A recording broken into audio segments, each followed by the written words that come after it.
Hi friends, ഇന്ന് നമ്മൾ discuss ചെയ്യാൻ പോകുന്നത് 8ാം ക്ലാസ്സിലെ അടിസ്ഥാന ശാസ്ത്രത്തിലെ വൈവിധ്യം നിലനിൽപ്പിന് എന്ന് പറയുന്ന പാഠഭാഗമാണ്. വളരെ ഇമ്പോർട്ടൻ്റ് ആയിട്ടുള്ള ഒരു പാഠഭാഗമാണ് വൈവിധ്യം നിലനിൽപ്പിന് എന്നുള്ളത്. ഇതിൽ ഒരുപാട് എക്സാം ഓറിയൻറ്റഡ് ആയിട്ടുള്ള ടോപ്പിക്കുകൾ വരുന്നുണ്ട്. അപ്പം നമ്മൾ പാഠഭാഗത്തിലോട്ട് പോകുന്ന സമയത്ത് ആദ്യം തന്നെ ഇൻട്രൊഡക്ഷൻ പാർട്ടിൽ പറഞ്ഞിട്ടുള്ളത് പ്രകൃതിയിൽ ഒരു ജീവിയും ഒറ്റപ്പെട്ടല്ല നിലനിൽക്കുന്നത്. പല ജീവികൾ പരസ്പര ആശ്രയത്വത്തിലൂടെയാണ് പ്രകൃതിയിൽ നിലനിൽക്കുന്നത്. അവയുടെ പരസ്പര ആശ്രിതത്വം തന്നെയാണ് പ്രകൃതിയുടെയും ഒരു സന്തുലനാവസ്ഥയ്ക്ക് കാരണം എന്ന് പറയുന്നത്. ഓക്കെ, അടുത്തതായിട്ട് ഇമ്പോർട്ടൻ്റ് ആയിട്ട് പറയുന്നത് എന്താണ് ജീവമണ്ഡലം. ഭൂമിയിൽ ജീവൻ കാണപ്പെടുന്ന ഭാഗമാണ് ജീവമണ്ഡലം. ഇത് ഭൗമോപരിതലത്തിലും അന്തരീക്ഷത്തിലും സമുദ്രത്തിനടിയിലുമായിട്ട് വ്യാപിച്ച് കിടക്കുന്ന ഒന്നാണ് എന്ന് പറയുന്നു. അത് ഇമ്പോർട്ടൻ്റ് ആണ്, ജസ്റ്റ് ഒന്ന് ഓർമ്മിച്ച് വെക്കുക. ഇനി ജന്തുക്കളും സസ്യങ്ങളും സൂക്ഷ്മജീവികളും എല്ലാം ഉൾപ്പെടുന്ന ജീവലോകത്തിൻ്റെ നിലനിൽപ്പിന് അജീവീയ ഘടകങ്ങളും ആവശ്യമാണ്. എന്താണ് അജീവീയ ഘടകങ്ങൾ? മണ്ണ്, ജലം, വായു, സൂര്യപ്രകാശം, അതൊക്കെയാണ് അജീവീയ ഘടകങ്ങളിൽ വരുന്നത്. അതിൻ്റെയൊക്കെ ഇമ്പോർട്ടൻസ് നമുക്കറിയാവുന്നതാണല്ലോ. സൂര്യപ്രകാശം പ്രകാശ സംശ്ലേഷണത്തിന് സഹായിക്കുന്നു. വായുവിൽ നിന്നാണ് കാർബൺ ഡൈ ഓക്സൈഡ് സ്വീകരിച്ച് പ്രകാശ സംശ്ലേഷണം നടത്തുന്നത്. അതുപോലെ തന്നെ ജലം, അല്ലേ, സസ്യങ്ങളുടെ വളർച്ചയ്ക്കും മറ്റ് ജന്തുജാലങ്ങൾക്കും ജലം വളരെ അത്യാവശ്യമാണ്. മണ്ണിൽ നിന്നാണ് ന്യൂട്രിയൻസ് വലിച്ചെടുക്കുന്നത്. അപ്പോൾ അജീവീയ ഘടകങ്ങൾ ജീവീയ ഘടകങ്ങളുടെ നിലനിൽപ്പിനും അതുപോലെ തന്നെ അവയുടെ വളർച്ചയ്ക്കും വളരെ പ്രധാനപ്പെട്ട ഒന്നാണ്. ഇനി നോക്കുക, ജീവലോകത്തിൻ്റെ പ്രാഥമിക ഊർജ്ജ സ്രോതസ് എന്നറിയപ്പെടുന്നത് എന്താണ്? സൂര്യനാണ്. ഇമ്പോർട്ടൻ്റ് ആണ്. ഹരിതസസ്യങ്ങൾ പ്രകാശ സംശ്ലേഷണത്തിലൂടെ പ്രകാശോർജ്ജത്തെ രാസോർജ്ജമാക്കി മാറ്റുന്നു. വളരെ ഇമ്പോർട്ടൻ്റ് ആണ്. ഇതൊരു എക്സാമിന് എടുത്ത് ചോദിച്ചിട്ടുണ്ട്. പ്രകാശ സംശ്ലേഷണത്തിൽ നടക്കുന്ന ഊർജ്ജ പരിവർത്തനം പ്രകാശോർജ്ജം രാസോർജ്ജമായി മാറുന്നു. ഇനി ഇങ്ങനെ മാറ്റപ്പെട്ട രാസോർജ്ജം ഭക്ഷ്യശൃംഖല വഴിയാണ് കൈമാറ്റം ചെയ്യപ്പെടുന്നത്. അങ്ങനെ ചെയ്യപ്പെട്ട മറ്റ് ജീവികളിൽ എത്തിക്കുന്നു. ഇനി പ്രകാശ സംശ്ലേഷണം നടത്തുന്ന സസ്യങ്ങളെ അറിയപ്പെടുന്ന പേര് ഉൽപാദകർ എന്നാണ്. നേരിട്ടോ അല്ലാതെയോ ഊർജ്ജത്തിനായി സസ്യങ്ങളെ ആശ്രയിക്കുന്ന മറ്റ് ജീവികളെ ഉപഭോക്താക്കൾ എന്നും വിളിക്കുന്നു. നേരിട്ട് സസ്യങ്ങളെ ആശ്രയിക്കുന്ന ഉപഭോക്താവിനെ പ്രാഥമിക ഉപഭോക്താവ് എന്നും അവയെ ആഹാരമാക്കുന്നവയെ ദ്വിതീയ ഉപഭോക്താക്കൾ എന്നും പറയാം. ദ്വിതീയ ഉപഭോക്താക്കളെ ഭക്ഷിക്കുന്നവരാണ് തൃതീയ ഉപഭോക്താക്കൾ. ഓക്കെ അല്ലേ? അപ്പോൾ ഒരു എക്സാമ്പിൾ എടുത്തിട്ട് പറയാം. നമുക്ക് ഈ ഒരു ഭക്ഷ്യ ശൃംഖല പരിഗണിക്കുക. പുല്ല്, പുൽച്ചാടി, തവള, പാമ്പ്. ഇതിൽ ഉൽപാദകർ ആരാണ്? എപ്പോഴും ഉൽപാദകർ ഹരിതസസ്യങ്ങളായിട്ടുള്ള ഇതിൽ പുല്ലാണ് വരിക. ഉപഭോക്താക്കളാണ് പുൽച്ചാടി, തവള, പാമ്പ്. ഇവർ 3 പേരും ഉപഭോക്താക്കളാണ്. എന്നാൽ ആദ്യമായിട്ട് ഈ പറയുന്ന ഉൽപാദകരിൽ നിന്ന് ഭക്ഷണം സ്വീകരിക്കുന്നത് ഈ ശൃംഖലയിൽ ആരാണ്? പുൽച്ചാടി. അതുകൊണ്ട് ഇവർ പ്രാഥമിക ഉപഭോക്താവാണ്. ദ്വിതീയ ഉപഭോക്താവാണ് തവള, തൃതീയ ഉപഭോക്താവാണ് പാമ്പ്. ഓക്കെ, അടുത്തത് പറയുന്നത് എന്താണ്? ഇക്കോളജി എന്ന് പറയുന്നത് ഒരു പഠനമാണ്, അല്ലേ? പഠനശാഖയാണ്. ജീവജാലങ്ങൾ തമ്മിലും ജീവജാലങ്ങളും അവയുടെ ചുറ്റുപാടും തമ്മിലുമുള്ള പരസ്പര ബന്ധത്തെക്കുറിച്ചുള്ള പഠനമാണ് ഇക്കോളജി. വിവിധ തരം ആവാസ വ്യവസ്ഥകൾ, ജീവികൾ തമ്മിലുള്ള ബന്ധങ്ങൾ, പരിസ്ഥിതി സംരക്ഷണം എന്നിവയെല്ലാം ഈ പാഠഭാഗമായിട്ട് അല്ലെ പഠനശാഖയുമായിട്ട് ബന്ധപ്പെട്ടതാണ്. ഓക്കെ, അതും ഒന്ന് ഓർമ്മിച്ച് വെക്കുക. അപ്പം ഞാൻ പറഞ്ഞു ആഹാര ശൃംഖല എന്ന് പറയുന്നത് പറഞ്ഞു, അല്ലേ? പുല്ല്, പുൽച്ചാടി, തവള, പാമ്പ്, അതാണ് ഒരു ആഹാര ശൃംഖല. ഈ ആഹാര ശൃംഖലയായിട്ട് മാത്രം അഥവാ ഭക്ഷ്യശൃംഖലയായിട്ട് മാത്രം ഒരു ഭക്ഷ്യശൃംഖല എവിടെ, മറ്റൊരു ഭക്ഷ്യശൃംഖല എവിടെ, അങ്ങനെ ഒറ്റയ്ക്ക് ഭക്ഷ്യശൃംഖലകൾ ഒരിക്കലും കാണില്ല. ഭക്ഷ്യശൃംഖലകൾ എപ്പോഴും കൂട്ടമായിട്ടാണ് കാണുന്നത്. അതുകൊണ്ട് അതിനെ വിളിക്കുന്ന പേര്, ഭക്ഷ്യശൃംഖലകളുടെ കൂട്ടത്തെ വിളിക്കുന്ന പേരാണ് ഭക്ഷ്യശൃംഖലാജാലം. ഇതിൽ ഭക്ഷ്യശൃംഖലാജാലത്തിൽ ഒരു ജീവിക്ക് സംഭവിക്കുന്ന വംശനാശം പോലും എന്ത് ചെയ്യും? ആകെ പ്രകൃതിയുടെ സന്തുലനാവസ്ഥയെ ബാധിക്കും എന്നാണ് പറയുന്നത്. അടുത്തത് എന്താണ് പോഷണ തലങ്ങൾ? ഭക്ഷ്യശൃംഖലയിലെ ഒരു ജീവിയുടെ സ്ഥാനത്തെ കുറിക്കുന്ന പദമാണ് പോഷണ തലം. ഭക്ഷ്യശൃംഖലകൾ ആരംഭിക്കുന്നത് സസ്യങ്ങളിൽ നിന്നാകയാൽ അവയെ 1ാം പോഷക തലത്തിൽ പെടുത്താം. സസ്യങ്ങളിൽ നിന്നും നേരിട്ട് പോഷണം സ്വീകരിക്കുന്ന സസ്യാഹാരികളെ 2ാം പോഷണ തലത്തിലും പോഷണത്തിനായി അവയെ ആശ്രയിക്കുന്ന മാംസാഹാരികളെ 3ാം പോഷണ തലത്തിലും പെടുത്താം. മാംസാഹാരികളെ ഇരയാക്കുന്ന ഇരപിടിയന്മാരാണ് 4ാം പോഷണ തലത്തിലുള്ളത്. അപ്പോൾ എപ്പോഴും 1ാം പോഷണ തലം ആരായിരിക്കും? സസ്യങ്ങളായിരിക്കും. 1ാം പോഷക തലത്തിൽ എപ്പോഴും ആരായിരിക്കും? സസ്യങ്ങളായിരിക്കും. അതൊന്ന് ഓർമ്മിക്കുക. ഇതിൽ പറഞ്ഞിട്ടുണ്ട് ഉൽപാദകർ, 2 3, 4 എന്നുള്ള ക്രമത്തിൽ ഇതിൽ പറഞ്ഞിട്ടുണ്ട്. അടുത്തത് ആവാസ വ്യവസ്ഥയിലെ പ്രതിപ്രവർത്തനങ്ങളെ പറ്റിയാണ് പറയുന്നത്. അതിൽ ജീവിബന്ധങ്ങളെ പറ്റിയാണ് കൂടുതലായിട്ട് ഇതിൽ സംസാരിക്കുന്നത്. ജീവിബന്ധങ്ങൾ 5 തരത്തിലുണ്ട്. ഒന്നാമത്തേത് ഇരപിടുത്തമാണ്. എല്ലാവർക്കും നോർമലി അറിയുന്ന കാര്യമാണ്. ഇരയ്ക്ക് ദോഷമാണ്, അതുപോലെ തന്നെ ഇരപിടിയന് ഗുണമാണ്. ഒന്നിന് ഗുണകരം, മറ്റേതിന് ദോഷകരം. ഇരപിടിയന് ഭക്ഷണമാകുന്നു. ആര്? ഇര. എക്സാമ്പിളായിട്ട് മാനും കടുവയും തമ്മിലുള്ളത് പറയാം. പരാത ജീവനം ഒന്നിന് ഗുണകരമാണ്, മറ്റേതിന് ദോഷകരമാണ്. പരാതം പോഷണത്തിനായി ആതിഥേയനെ ആശ്രയിക്കുന്നു. ഉദാഹരണമായിട്ട് ഇവിടെ മാവും ഇത്തിൽക്കണ്ണുമാണ് പറഞ്ഞിട്ടുള്ളത്. ഇതിൽ ആരാണ് ആതിഥേയൻ? ആരാണ്? മാവാണ് ഇവിടെ ആതിഥേയൻ. ഓക്കെ. മത്സരം തുടക്കത്തിൽ രണ്ടിനും ദോഷകരമാണ്, പിന്നീട് ജയിക്കുന്നവയ്ക്ക് ഗുണമാണ്. അത് നെല്ലും കളകളുമാണ് അതിന് എക്സാമ്പിളായിട്ട് പറയാൻ പറ്റുക. മ്യൂച്വലിസം എന്ന് പറഞ്ഞു കഴിഞ്ഞാൽ എന്താണ്? 2 ജീവികൾക്കും ഗുണകരമാണ്. പൂവും പൂമ്പാറ്റയുമാണ് മ്യൂച്വലിസത്തിന് എക്സാമ്പിൾ. പൂവിന് പരാഗണവും നടക്കും, പൂമ്പാറ്റയ്ക്ക് നെക്ടർ അഥവാ പൂന്തേനും കിട്ടും. അതിൻ്റെ ഭക്ഷണമാണത്. അടുത്തതാണ് കമൻസലിസം. ഒന്നിന് ഗുണകരം, മറ്റേതിന് ഗുണമോ ദോഷമോ ഇല്ല. അതിന് ഉദാഹരണം പറയുന്നത് മാവും മരവാഴയുമാണ്. അതെന്ത് ചെയ്യുന്നില്ല? ആതിഥേയ സസ്യങ്ങളിൽ നിന്നും പോഷണം വലിച്ചെടുക്കുന്നില്ല. അതുകൊണ്ട് തന്നെ കമൻസാലിസം എന്ന് പറയുന്നത് ഒന്നിന് ഗുണകരവും മറ്റേതിന് ഗുണമോ ദോഷമോ ഇല്ല എന്നാണ് നിർവചിക്കപ്പെട്ടിട്ടുള്ളത്. ഇനി അടുത്തത് ഒരുപാട് ടൈപ്പ് ആവാസ വ്യവസ്ഥകളുടെ ചിത്രമാണ് ഇവിടെ കൊടുത്തിട്ടുള്ളത്. വനം, സമുദ്രം, പുൽമേട്. തുന്ദ്ര എന്ന് പറഞ്ഞു കഴിഞ്ഞാൽ വളരെയധികം തണുപ്പുള്ള സ്ഥലങ്ങളിലുള്ള പ്രത്യേകതരം ആവാസ വ്യവസ്ഥയാണ് തുന്ദ്ര. ഹിമക്കരടികളൊക്കെയാണ് അവിടെ കാണപ്പെടുന്നത്. തണ്ണീർത്തടം അറിയാം, മരുഭൂമി. അടുത്തത് എന്താണ്? ബയോഡൈവേഴ്സിറ്റി അഥവാ ജൈവ വൈവിധ്യം. ഭൂമിയിൽ വസിക്കുന്ന വൈവിധ്യമാർന്ന മുഴുവൻ ജീവസമൂഹങ്ങളും അവയുടെ ആവാസ വ്യവസ്ഥകളും ചേരുന്നതാണ് ജൈവ വൈവിധ്യം. ജൈവ വൈവിധ്യത്തിൽ ആവാസ വ്യവസ്ഥയുടെ വൈവിധ്യം, സ്പീഷീസുകളുടെ വൈവിധ്യം, ജനിതക വൈവിധ്യം എന്നീ തലങ്ങൾ ഉൾപ്പെടും. ഇനി ജീവമണ്ഡലത്തിലെ ജൈവസമ്പന്നത സൂചിപ്പിക്കുന്ന ഈ പദം, ഇത് ജൈവ വൈവിധ്യം എന്ന പദം ആദ്യമായി ഉപയോഗിച്ചത് 1985 ആരാണ്? വാൾട്ടൺ ജി റോസൻ എന്ന ബ്രിട്ടീഷ് പ്രകൃതിശാസ്ത്രജ്ഞനാണ്. 1985 വാൾട്ടർ ജി റോസൻ എന്ന ബ്രിട്ടീഷ് പ്രകൃതിശാസ്ത്രജ്ഞനാണ് ജൈവ വൈവിധ്യം എന്ന പദം ആദ്യമായിട്ട് ഉപയോഗിക്കുന്നത്. അടുത്തത് എന്തൊക്കെയാണ് ജൈവ വൈവിധ്യം നമുക്ക് നൽകുന്ന സേവനങ്ങൾ? അവശ്യ വസ്തുക്കളുടെ ലഭ്യതയുണ്ടല്ലേ. ഭക്ഷണമുണ്ട്, മരുന്ന്, ഇന്ധനങ്ങൾ, നിർമ്മാണ വസ്തുക്കൾ. പാരിസ്ഥിതിക സേവനങ്ങളായിട്ട് മണ്ണ് രൂപീകരിക്കുന്നുണ്ട്, മണ്ണൊലിപ്പ് തടയുന്നുണ്ട്, ഓക്സിജൻ കാർബൺ ഡൈ ഓക്സൈഡ് സന്തുലനം, ശുദ്ധജല ലഭ്യത, വെള്ളപ്പൊക്ക നിയന്ത്രണം, കാലാവസ്ഥാ നിയന്ത്രണമുണ്ട്. സഹായ സേവനങ്ങളിൽ ഏതൊക്കെ വരും? പോഷക സംക്രമണം വരും, പരാഗണം, ജൈവ നിയന്ത്രണം, വിത്ത് വിതരണം എക്സെട്ര. സാംസ്കാരിക സേവനങ്ങളിൽ സൗന്ദര്യാസ്വാദനം, വിനോദങ്ങൾ, പഠനം, അനുഷ്ഠാനങ്ങൾ ഇവയൊക്കെയാണ് വരുന്നത്. ജൈവ വൈവിധ്യ ശോഷണം എന്ന് പറയുന്നത് എന്താണ്? അമിതമായ മാനുഷിക പ്രവൃത്തി മൂലം എന്താണ്? ജൈവ വൈവിധ്യം തകരുന്നതിനെയാണ് ജൈവ വൈവിധ്യ ശോഷണം എന്ന് പറയുന്നത്. ഈ ജൈവ വൈവിധ്യ ശോഷണം ആവാസ വ്യവസ്ഥയിലെ മാറ്റങ്ങൾ അതിവേഗം മനസ്സിലാക്കുന്നതും അതിന് ഇരയാകുകയും ചെയ്യുന്ന ജീവി വിഭാഗം ഏതാണെന്നാണ് പറയുന്നത്? പക്ഷികളാണ് എന്നാണ് പറയുന്നത്. ഇവിടെ ഒരു ബോക്സിൽ പശ്ചിമഘട്ടത്തെ പറ്റി കൊടുത്തിട്ടുണ്ട്, അതൊന്ന് വായിച്ചു നോക്കാം. അറബിക്കടലിന് സമാന്തരമായി 1500 കിലോമീറ്ററിലേറെ ദൈർഘ്യവും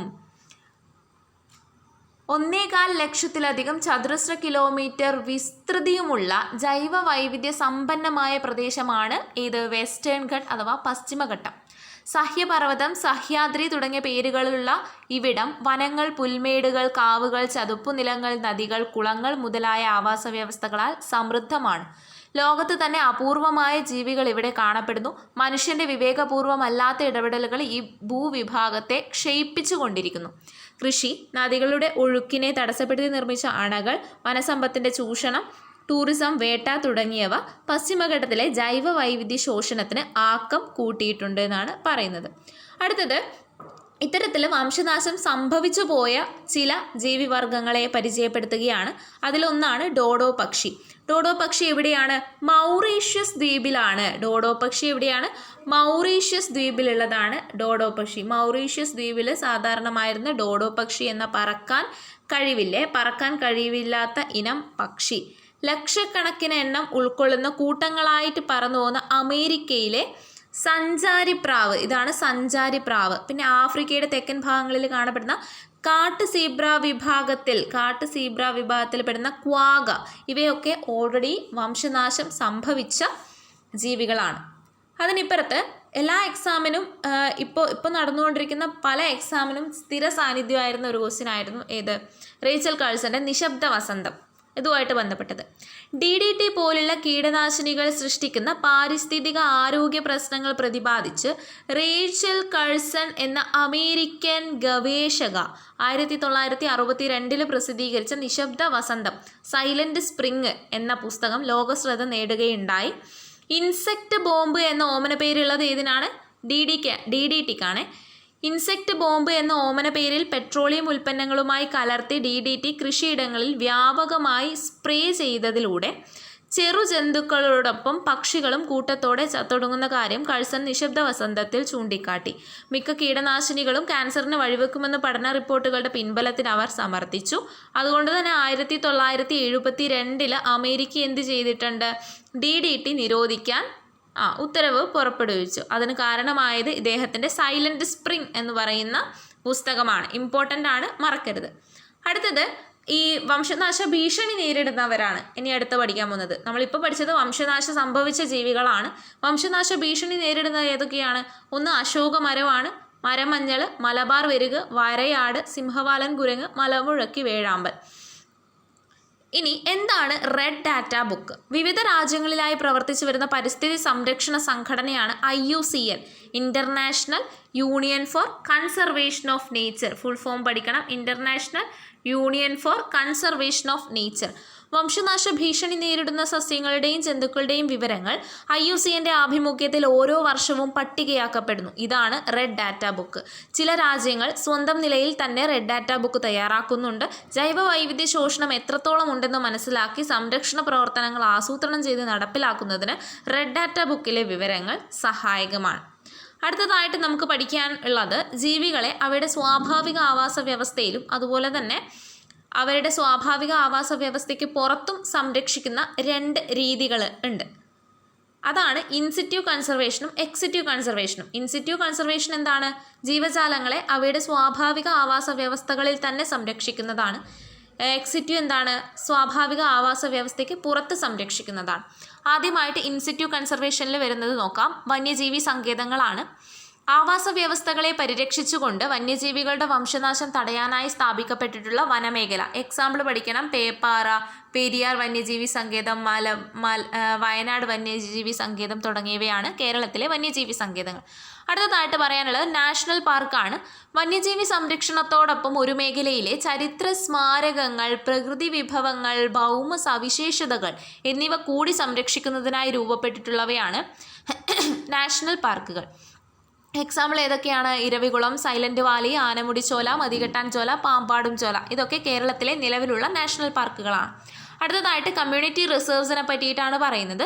പൊതുജന പങ്കാളിത്തത്തോടെ സംരക്ഷിക്കപ്പെടുന്ന പ്രദേശങ്ങളാണ് കമ്മ്യൂണിറ്റി റിസർവ്സ്. ജനവാസ കേന്ദ്രങ്ങൾക്കിടയിലെ പരിസ്ഥിതി പ്രാധാന്യമേറിയ പ്രദേശങ്ങളാണ് ഇവ. എക്സാമ്പിൾ പറയുന്നത് മലപ്പുറം, കോഴിക്കോട് ജില്ലകളിലായിട്ട് സ്ഥിതി ചെയ്യുന്ന കടലുണ്ടി കമ്മ്യൂണിറ്റി റിസർവ് ഇതിന് ബെസ്റ്റ് എക്സാമ്പിൾ ആണ്. അടുത്തതായിട്ടുള്ളത് ബയോസ്ഫിയർ റിസർവ് ആണ്. ലോകത്തിലെ പ്രധാനപ്പെട്ട ആവാസ വ്യവസ്ഥയുടെയും ജൈവ വൈവിധ്യത്തിൻ്റെയും ജനിതക സ്രോതസ്സുകളെയും സംരക്ഷിക്കുക എന്ന ഉദ്ദേശത്തോടെ സ്ഥാപിക്കപ്പെട്ട വിശാലമായ ഭൂപ്രദേശമാണിത്. നീലഗിരി, അഗസ്ത്യമല എന്നീ ബയോസ്ഫിയർ റിസർവുകളിൽ കേരളത്തിലെ പ്രദേശങ്ങൾ കൂടി ഉൾപ്പെട്ടിരിക്കുന്നുണ്ട്. ഇനിയാണ് സീക്രട്ട് ഗ്രൂവ്സ് അഥവാ കാവ്. ഇതിൽ എല്ലാ പോയിന്റും ഇമ്പോർട്ടൻ്റ് ആണ്. മനുഷ്യവാസ പ്രദേശങ്ങളിൽ സംരക്ഷിക്കപ്പെട്ടു വരുന്ന വിസ്തൃതി കുറഞ്ഞ ജൈവ വൈവിധ്യ മേഖലയാണ് കാവുകൾ.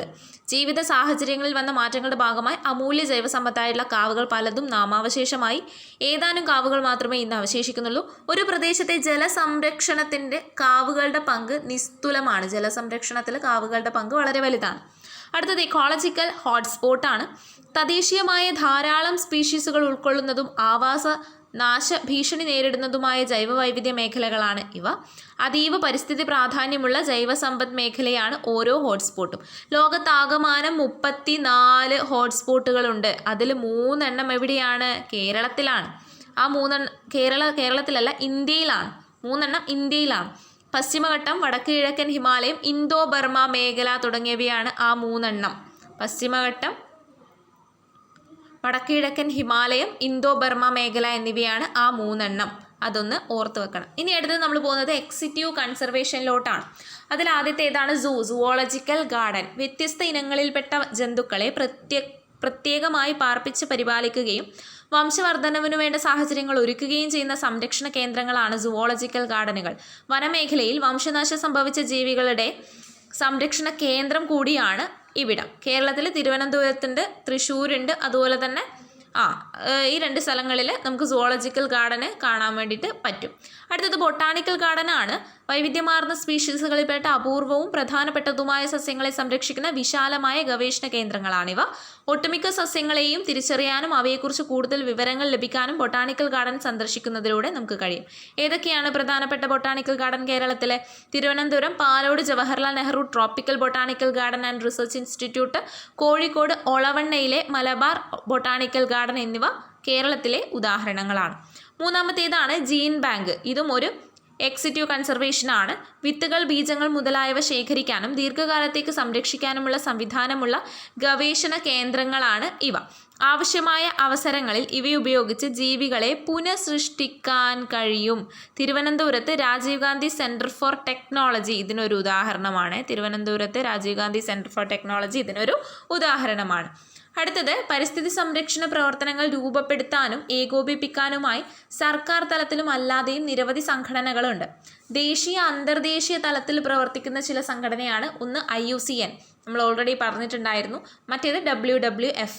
IUCN പറ്റി പറയുകയാണെങ്കിൽ ജൈവ വൈവിധ്യ സംരക്ഷണം എന്ന മുഖ്യ ലക്ഷ്യത്തോടെ സ്വിറ്റ്സർലൻഡ് ആസ്ഥാനമാക്കി പ്രവർത്തിക്കുന്ന സ്വതന്ത്ര സംഘടനയാണ് IUCN. ഇമ്പോർട്ടൻ്റ് ആണ്. സ്വിറ്റ്സർലൻഡാണ് IUCNൻ്റെ ആസ്ഥാനം. ഇനി WWFO, World Wide Fund for Nature. Full form പഠിക്കണം. World Wide Fund for Nature. ജൈവ വൈവിധ്യ സംരക്ഷണം, പ്രകൃതി വിഭവങ്ങളുടെ ചൂഷണവും മലിനീകരണവും തടയൽ തുടങ്ങിയവയാണ് WWFൻ്റെ ലക്ഷ്യങ്ങൾ. ഈ സംഘടനയുടെ ആസ്ഥാനവും ഇവിടെ തന്നെയാണ്, സ്വിറ്റ്സർലൻഡാണ്. പിന്നെ ഈ ഭാഗത്തു നിന്നൊരു ക്വസ്റ്റ്യൻ വന്നിട്ടുണ്ടായിരുന്നു. പാണ്ടയുടെ ചിത്രമുള്ള ലോഗോ ഉള്ളത് ഏത് സംഘടനയ്ക്കാണത്? WWFനാണ്. അതും ഒന്ന് ജസ്റ്റ് ഓർമ്മിച്ച് വെക്കുക. ഇത്രയും കാര്യങ്ങളാണ് എക്സാം ഓറിയൻറ്റഡ് ആയിട്ട് ഇമ്പോർട്ടൻ്റ് ആയിട്ട് പഠിക്കേണ്ട കാര്യങ്ങൾ. വളരെ ഇമ്പോർട്ടൻ്റ് ആയിട്ടുള്ള ചാപ്റ്ററാണിത്. ഇതിൽ ഒരുപാട് പ്രധാനപ്പെട്ട വിഷയങ്ങൾ നമ്മൾ ചർച്ച ചെയ്തിട്ടുണ്ട്. പോഷണതലങ്ങൾ ഇമ്പോർട്ടൻ്റ് ആണ്. അതുപോലെ തന്നെ ജീവമണ്ഡലം, ഇക്കോളജി, അതുപോലെ ജീവിബന്ധങ്ങൾ 5 വളരെ ഇമ്പോർട്ടൻ്റ് ആണ്. 5 അതിൻ്റെ എക്സാമ്പിളടക്കം പഠിക്കണം. ജൈവ വൈവിധ്യം ആദ്യമായി യൂസ് ചെയ്തത് വാൾട്ടർ G. റോസൻ എന്നയാളാണ്. പിന്നെ വരുന്നത് ജൈവ വൈവിധ്യ ശോഷണത്തിൽ റെഡ് ഡാറ്റ ബുക്ക്, അതുപോലെ തന്നെ ഡോഡോ പക്ഷി, സഞ്ചാരിപ്രാവ്, ക്വാഗ, റേച്ചൽ കഴ്സൻ്റെ നിശബ്ദ വസന്തം. റെഡ് ഡാറ്റ ബുക്ക് ഓൾറെഡി പറഞ്ഞു. പിന്നെയുള്ളത് ഇൻസിറ്റീവ് കൺസർവേഷൻ, എക്സിറ്റീവ് കൺസർവേഷൻ. അതിൻ്റെ ഓരോ ലൈൻ ബൈ ലൈൻ പഠിക്കുന്നത് വളരെ നന്നായിരിക്കും. സ്റ്റേറ്റ്മെൻറ്റ് ക്വസ്റ്റ്യന് വളരെ യൂസ്ഫുൾ ആയിരിക്കും എന്നാണ് തോന്നുന്നത്. അതുപോലെ തന്നെയാണ് IUCNും WWFും. അപ്പം ഇത്രയേ ഉള്ളൂ. വീഡിയോ ഇഷ്ടപ്പെടുകയാണെങ്കിൽ ലൈക്ക് ചെയ്യുക, അതുപോലെ തന്നെ സബ്സ്ക്രൈബ് ചെയ്ത് സപ്പോർട്ട് ചെയ്യുക. Thank you.